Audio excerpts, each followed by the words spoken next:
Look, from now on, this is your new home. Unfortunately, we don't need a sick person." I was suddenly told that and unwittingly taken by car, only to find myself at my aunt's house before I realized it. "Your father declared that he wouldn't pay for your medical expenses in order to cover the costs of your sister's study abroad." Lost for words, I was in a daze, but my aunt warmly welcomed me. "Sonia, won't you become my child?" she proposed, and from that day, I began a new life as the child of my aunt and uncle. And 10 years have passed.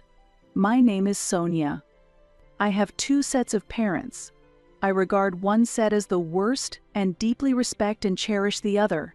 You might wonder why I have 2 sets of parents. It's because my illness complicated the bonds within my family. Since childhood, I've had frequent unexplained seizures, constantly requiring attention. While the symptoms are somewhat controlled by medication, stress and fatigue make seizures more likely, which is why my parents strictly told me to avoid exercise. I was always a mere spectator during gym class and couldn't play with my friends freely. On the other hand, my younger sister Noelle, who is 4 years younger than me, was energetic and talented, carrying all of our parents' expectations as she grew up. She was particularly passionate about basketball. In elementary school, she joined a local mini basketball club that was well regarded, and her talent flourished. She later joined a famous sports club. Her skills improved remarkably, and in games she always played as a starting member. As a representative, she led the team and actively competed with older players during practice. I felt proud watching her, yet a little envious. During this time, my parents began to make a clear distinction between how they treated me and Noelle. This was especially true in terms of meals. Noelle received nutritious homemade food. For me, it was mostly simple bread and instant soup. Sometimes I would get leftovers from what Noelle didn't finish. There was also a disparity in clothing.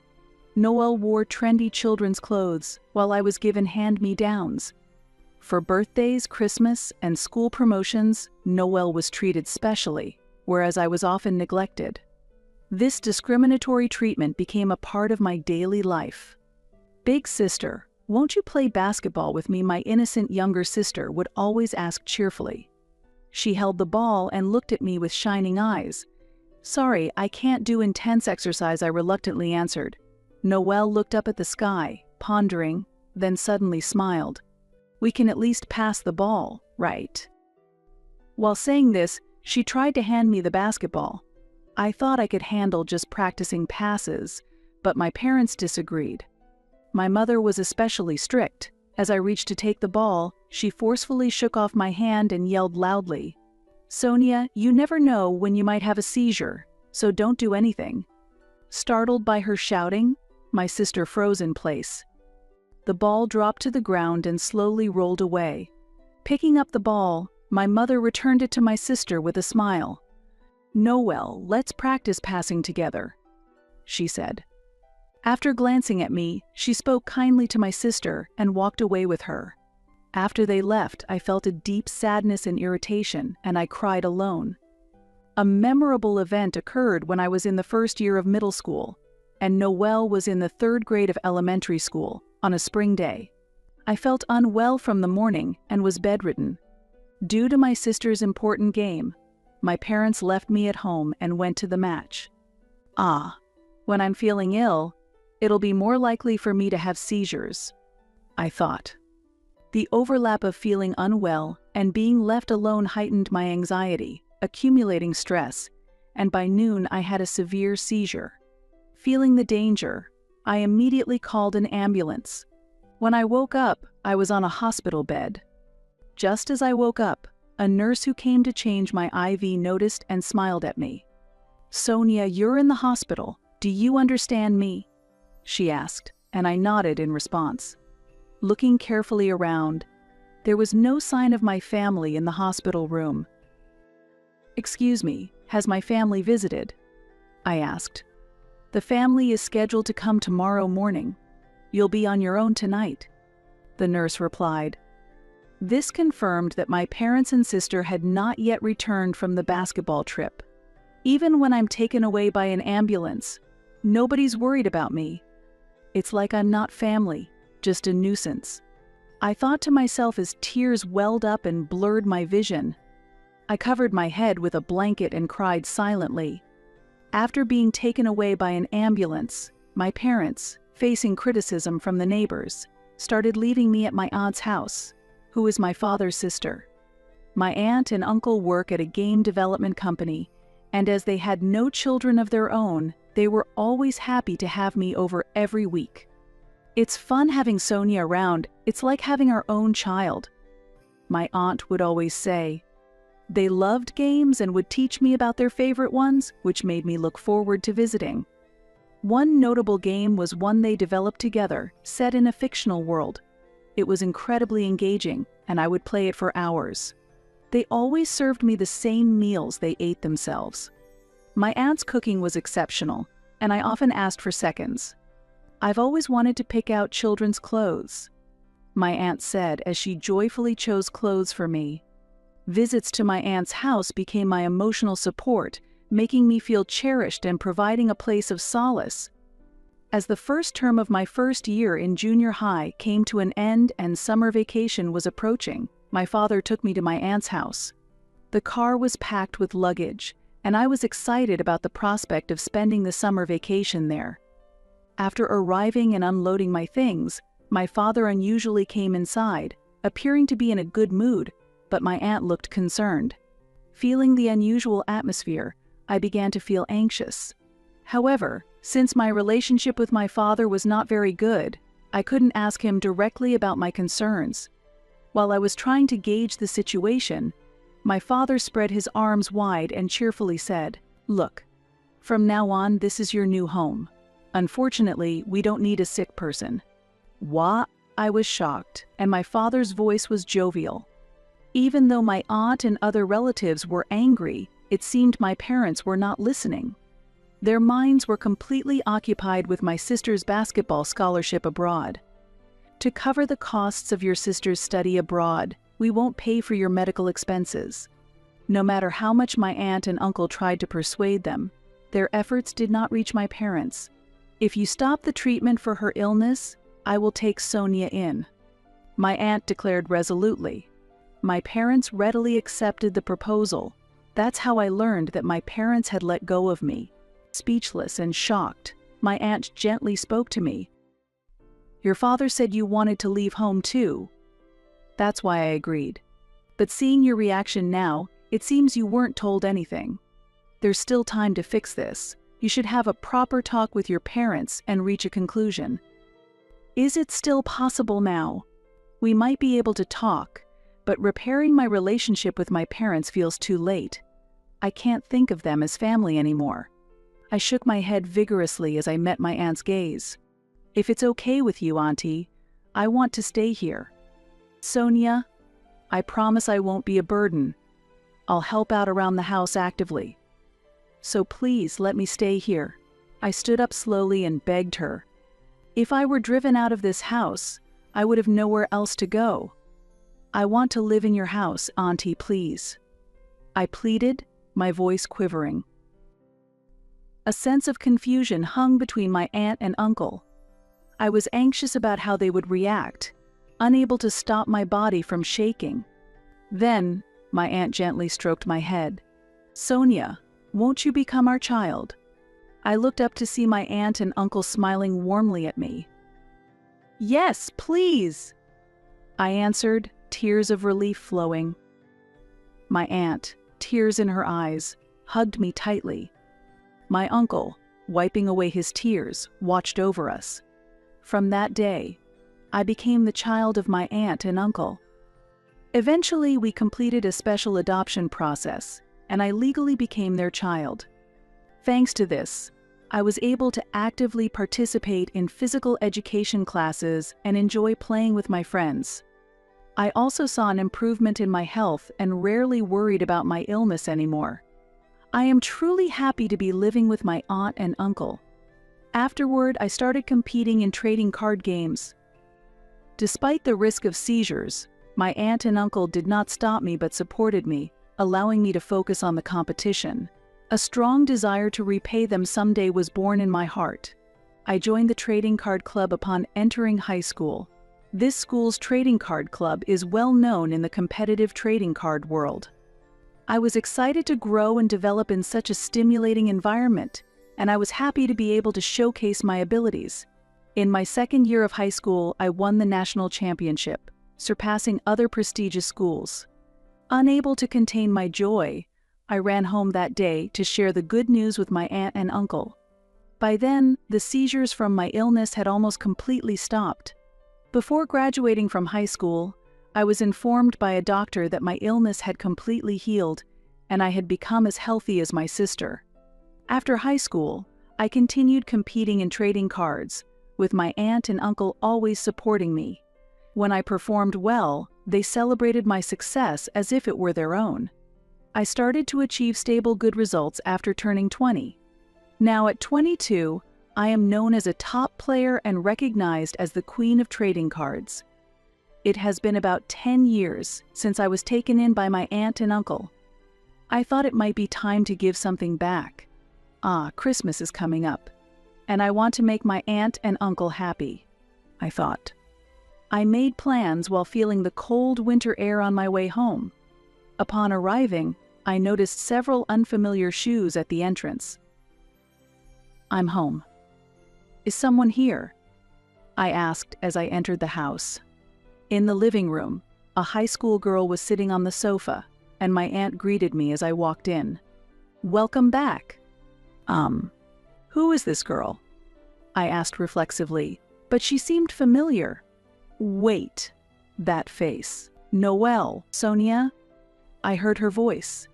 She had grown so much that I didn't recognize her immediately, but she still had the traces of her younger self. When I called her name, her face twisted as she began to cry. Sonia, you remembered me? I'm so glad, she said. Yes, what's going on? I was unsure how to react, but then my aunt started to explain. Noelle ran away from home. What? I exclaimed, looking at my sister in surprise. Noelle nodded, wiping away her tears. Ran away? What do you mean? Sonia, help me, Noelle said with a trembling voice. Then she began to tell me about what had happened at home. It seems that my father driving me out of the home was a huge shock for her. Noelle had pleaded with our parents, crying, I'll quit basketball, just let big sis come home. However, our father harshly scolded her. What are you saying? It was all for your basketball. You shouldn't do things half-heartedly. I won't accept you quitting. You are your mother's only child. You should work hard and become a respectable player. My mother said in a chilling voice, refusing to take Noelle's words seriously. My parents had thoroughly controlled Noelle's life, forcing her into a basketball-centric existence against her will, from childhood until she was a senior in high school. During a career counseling session, Noelle finally mustered the courage to declare her separation from basketball. Our parents were furious, and my father accused her with a terrifying voice. Hey, do you have any idea how much money we've spent? Your sister sacrificed for you, you're not allowed to stop until you turn pro. Feeling mentally cornered, Noelle escaped to my aunt's house to get away from the situation. I had no idea you were in such a situation, Noelle. I was at a loss for words. While I had been freely raised in my aunt and uncle's home, my sister had been sacrificed by our parents. Noelle, you've been through a lot. I didn't know anything. I'm sorry, I said. My sister quickly shook her head in surprise. No, you've been through so much for me. And still, I'm asking for help. I'm really sorry, Noelle said, looking down. Her small shoulders were trembling. Don't worry about it. I'm really happy you came here, I replied cheerfully. My aunt and uncle nodded in agreement. That's right, it was good to escape from them. Noelle, relax. Your big sister will protect you, I said, though deep down I felt fear and reluctance to get involved. I want to save Noelle, but how should I do it? I thought. and began to make plans. The day to execute the plan was Christmas, a cold day under a winter sky that threatened snow. Returning to my parents' home for the first time in 10 years, I gathered my courage and pressed the doorbell. The door was opened forcefully, and my parents greeted me with, "Welcome back." "Oh, we've been waiting for you," said my father. My parents greeted me with unnaturally bright smiles. They must have known about my return through my aunt. They should also understand that it was about my sister. "Welcome back? Waiting? What are you talking about after you threw me out?" I questioned their attitude, feeling puzzled. My mother, with a cloying voice, took my hand as she spoke. "Come on, it's cold. Let's go inside." "No, it's fine here. I'm busy and can't stay long," I replied shortly, and their faces clouded over for a moment before they quickly put on forced smiles again. Then, they began to speak loudly in an unnatural way. "The queen of the trading card world, huh? Your dad is proud of you. Me too, you've won lots of prize money. I've been bragging about it in the neighborhood, so come back soon," my mother said. Feeling irritated by their behavior, I calmly responded, "Huh? Why?" "Because a family should be together, right?" my father responded. I was appalled by his words and glared at them in disbelief. "How dare you say that after abandoning me?" I screamed internally. However, my parents seemed oblivious to my attitude and continued to sweet-talk me. "Your mother cleaned up your room when she heard you were coming back. We hope you can relax here," they cooed. "And we even replaced the carpet in your room so you can feel comfortable to practice at home. From now on, feel free to ask us for anything," they continued. They kept piling on words, trying to win my favor. At that moment, it became clear to me. These people, they're not really talking about me. They're just boasting to the neighbors. They fabricated a story about how they supported my success as a top-tier competitive card player and bragged about it all around the neighborhood. Sending my sister to basketball studies abroad was also just an action done for the sake of appearances. I watched my parents with a cynical smile. Truly appalling. Your selfish efforts are meaningless. Actually, I'm planning to quit competitive trading card gaming in a few years. What? My parents were shocked. My father was at a loss for words, while my mother looked stunned. Competitive card gaming requires reflexes, concentration, and physical stamina. I can't keep competing with the younger players forever. I plan to retire after earning a bit more prize money. While I spoke cheerfully, my parents were clearly disturbed. "So, what will you do after you retire?" my father asked. "Well, I might be unemployed for a while," I answered with a smile, watching their reaction. The fake smiles on my parents' faces disappeared, quickly replaced by angry expressions. What a nonsense. Being unemployed without a proper job. Do you have any idea how embarrassing that would be at work? I can't even imagine, my father exclaimed. Yes, so you can forget about me. I never intended to come back to this house anyway, I replied.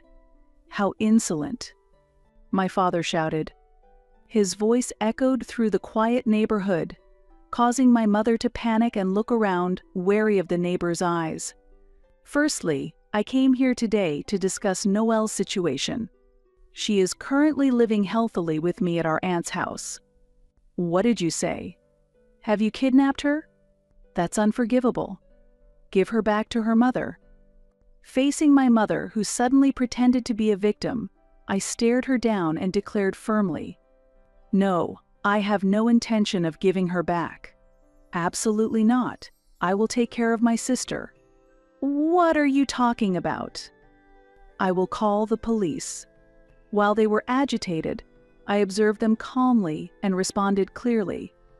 I've already explained the situation to the police and reported it to Child Services. I've consulted with a lawyer as well. In fact, you are the offenders. What did you say?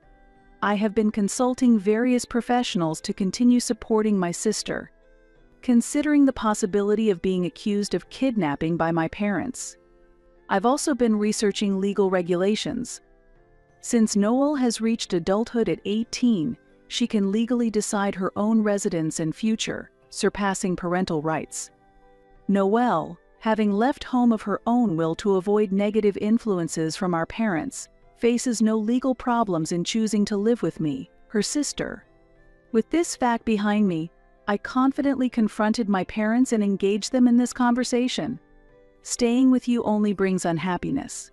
My sister and I are not tools for you to flaunt for your own vanity. Out of the corner of my eye, I noticed a neighbor appear. Perhaps they had noticed the commotion and came to check what was happening. Now, I'll make the most of this opportunity to create a scene. Everyone. These people stopped my medical treatment to send my sister to basketball studies abroad. Honestly, it's an abnormal situation. If my aunt and uncle hadn't taken me in, I might not be here today. I shouted as loudly as I could. Oh wait, what are you saying? Ignoring my flustered mother, I raised my voice even louder to make my point. You forced Noelle into becoming a basketball player just for your own pride, sacrificing her childhood. Quiet down. My father's face was red with anger, and he reached out to grab me. However, I shook off his hand and continued fiercely. What kind of parents are you, saying you won't accept her quitting until she becomes a professional player? You only see your children as tools. Neither I nor my sister will ever return here. If you try to interfere, I will call the police. Just so you know, I'm already prepared to sue. That's why I came today. I fixed my parents with a stern gaze. They twisted their faces in discomfort and struggled to respond. Looking around, I noticed that many neighbors were watching our intense family argument from their windows and yards. The expressions on their faces showed surprise and concern. I vowed never to visit this place again. With that resolve in my heart, I left the house confidently. Time passed, and 8 years later, I reached a milestone at 30 years old and decided to retire from competitive trading card gaming. Originally, I planned to retire at 25, but I prioritized taking care of my sister and put my life plans on hold. Due to the harsh training she endured as a child, Noelle developed a knee injury, which led her to set a new goal of becoming a physical therapist. She had once dreamed of being a professional basketball player, but had to give up that dream due to her injury. After a year of preparatory school, Noelle finally advanced to a vocational school. During this time, I learned how much she had suffered under our parents, and I saw the harsh reality for the first time when she came to me for help. To make up for her past, I decided to support her tuition. Eventually, Noelle graduated from vocational school and earned her qualification as a physical therapist. She is now fully committed to helping injured athletes. One day, I'll repay you, Sonia. Noelle always says cheerfully. Every time we meet, her face is brimming with vitality.